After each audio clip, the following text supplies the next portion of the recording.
ஜீவஸ்தலத்துக்கு அது கனெக்ட் இருக்காது. ஜீவஸ்தலத்துக்கும் நம்மளுடைய பாதைக்கும் என்ன ஜீவஸ்தலம்?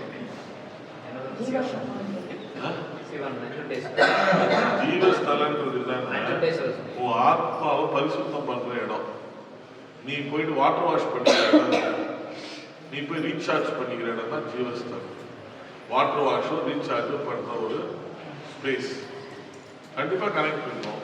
நானே சொல்லுவேன்ல, எப்பெல்லாம் என் மனசு சோர்ந்து போதோ, எப்பெல்லாம் என் உடம்பு தளர்ந்து போதோ, நேரம் வண்டி எடுப்பேன், மதுரை மேலூர்ல நுழைவேன். யோக நரசிம்மா மதுரை பூமிக்கு எனக்கு பயங்கர கனெக்ட்.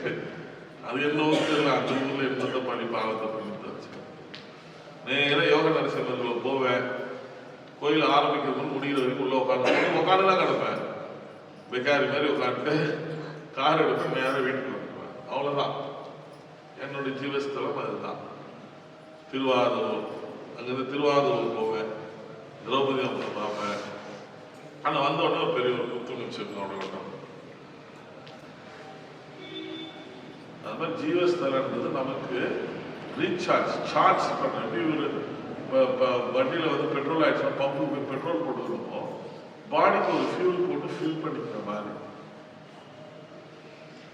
சரியா? ஸோ உனக்கு ஜீவஸ்தலன்றது என்ன சொன்ன? மஞ்சுண்டேஸ்வரா இருந்தாலும் ஸ்டேட் ஜீவஸ்தலம் வந்து திரிசக்தி வாராய் போயிடும். இப்போ ஃபியூல் அங்கதான் வந்து இருக்குது.